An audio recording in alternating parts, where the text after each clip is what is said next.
Assalamualaikum warahmatullahi wabarakatuh. Perkenalkan, nama saya Nurul Husna. Saya berasal dari Prodi Budidaya Ikan A NIT 193113132. Pendahuluan. Pengendalian kondisi lingkungan budidaya agar tetap stabil dan optimal bagi organisme perairan termasuk ikan sebagai hewan budidaya menjadi sangat perlu dilakukan, sehingga secara khusus pengolahan dan air sebagai tempat budidaya perlu dilakukan. Air yang digunakan untuk keperluan budidaya perikanan tidak sekadar air HO2, karena air mengandung banyak ion unsur yang kemudian menentukan apakah lingkungan tersebut cocok untuk kegiatan budidaya. Jadi kualitas air yang baik adalah air yang cocok untuk kegiatan budidaya, di mana jenis komunitas bisa hidup dan tumbuh dengan normal. Ketersediaan air yang baik sangat penting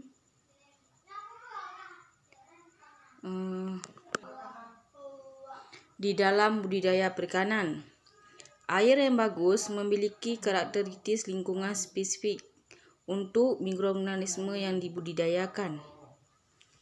Kualitas air ini terbatas pada karakteristik air, tetapi lebih dinamis yang merupakan hasil dari proses fakta-fakta lingkungan dan proses biologi.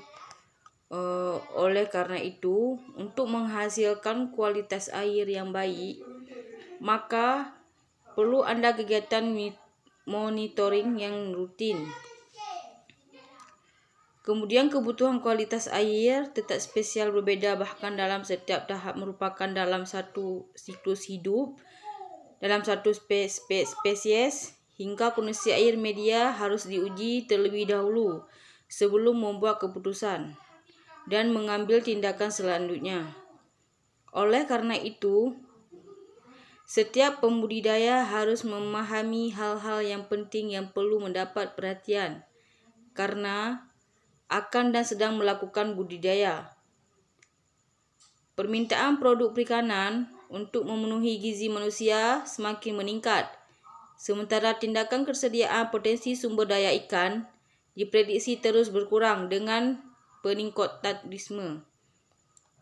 Salah satu cara yang bisa menjawab tuntutan kebutuhan gizi dan protein hewani adalah dengan budidaya ikan. Dalam usaha perkembangan budidaya danau merupakan salah satu sumber daya alam yang bisa dimanfaatkan.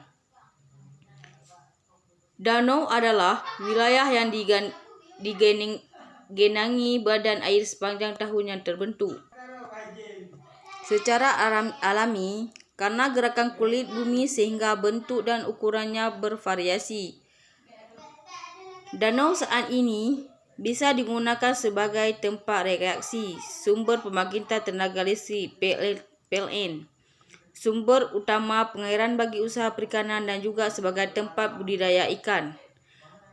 Masyarakat di sekitar Danau Todono memanfaatkan air danau sebagai tempat usaha budidaya ikan dengan sistem kerangka jarang, tancap dan sistem keramba jaring apung. Menurut Nastitik DDK 2001, perkembangan unik keramba jaring apung dan keramba jaring tangkap pada area budidaya yang kurang terkendali menimbulkan dampak negatif. Menimbulkan dampak negatif terhadap lingkungan perairan. Masalah yang dipenimbul adalah pencemaran lingkungan yang disebabkan oleh sebagai kegiatan di sekitar perairan maupun di usaha budidaya itu sendiri. Dari usaha budidaya, contohnya pakan yang diberikan tidak dikonsumsi dengan baik oleh ikan. Sisa pakan yang tidak habis dimakan akan mengendap di dasar perairan, kemudian terjadi proses dekomposisi oleh mikroorganisme. Dalam proses dekomposisi dibutuhkan oksigen dalam jumlah yang besar. Bila suplai oksigen tidak cukup, kondisi anaerob pada dasar danau tidak dapat dihindari. Kondisi anaerob bisa dihasilkan substansi sebagai beracun seperti amoniak, nitrik, dan nisfu secara tidak langsung. Yang dibudidayakan di suatu perairan melihat begitu pentingnya peranan kualitas air, maka perlu dilakukan penelitian terhadap parameter kualitas air sehingga terjadi indikator kelayakan suatu perairan yang dijadikan tempat usaha budidaya ikan. Selanjutnya, bahan dan metode. Penelitian ini menggunakan dua metode pengukuran, iaitu pengukuran sampel di lapangan in situ dan analisis sampel di laboratorium. Parameter kualitas air yang diukur di lapangan meliputi suhu, derajat kesamaan, pH, dan kecerahan. Parameter kualitas air langsung meliputi suhu, derajat keamanan, pH, dan kecerahan kualitas air yang dianalisis di laboratorium, meliputi oksigen terlarut DO, kekeluhan nitrogen N2 dan sulfat PO4. Oksigen terlarut DO dianalisis di laboratorium Badan Penelitian dan Perkembangan Industri, Balai Riset dan Standarisasi Induksi Manado, untuk kekurangan nitrogen dan fosfat PO4. Dialisis Dinas Kesihatan Provinsi Sulut. Selanjutnya, hasil dan perkembangan suhu. Berdasarkan hasil pengukuran di lapangan, diketahui bahwa keberadaan suhu air danau cukup bervariasi, yaitu sekitar 20 hingga 28 derajat. Pada dasarnya, bahwa dengan adanya variasi suhu yang cukup besar dapat menimbulkan dampak. Hasil dan pembahasan suhu. Berdasarkan hasil pengukuran di lapangan, diketahui bahwa keberadaan suhu air danau cukup bervariasi, yaitu sekitar 28 hingga 28 cm.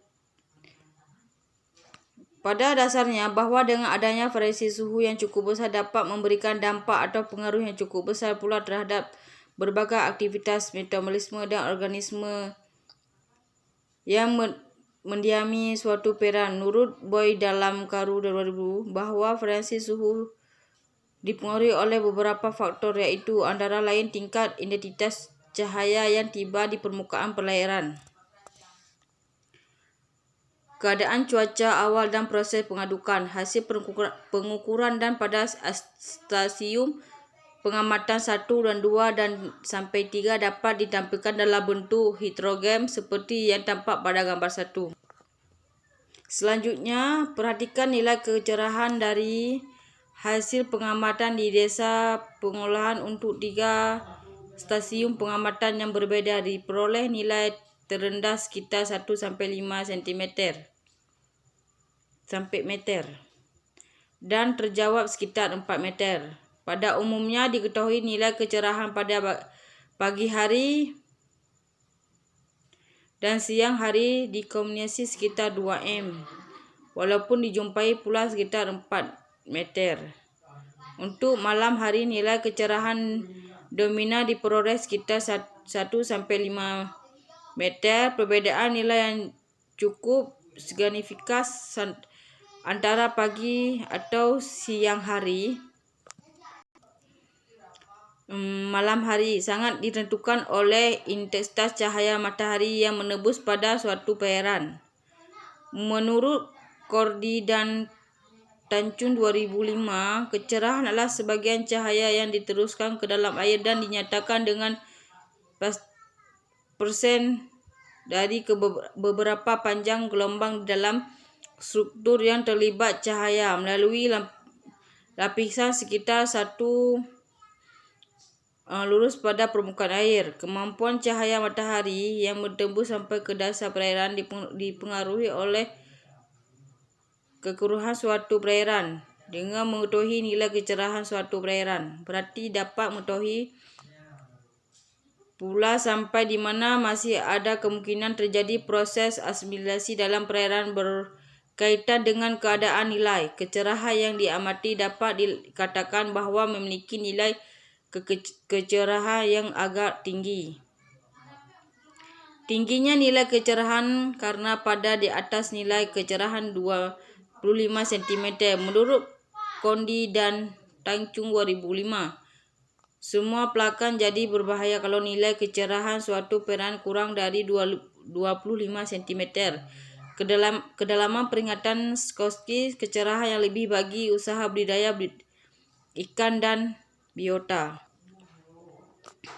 lainnya bersekitar 30 sampai 40 cm. Bila kecerahan sudah mencapai kedalaman kurang dari 25 cm, berarti akan terjadi penurunan oksigen terlarut secara drastis. Nilai oksigen terlarut pada air danau khususnya di desa pelolahan cukup bervariasi yang sekitar 5 hingga 8. Hasil pengukuran oksigen terlarut pada stasiun pengamatan 1, 2, sampai 3 dapat ditampilkan dalam bentuk hidrogram seperti tampak pada gambar yang di bawah ini. Selanjutnya, berdasarkan hasil pengamatan diperoleh bahwa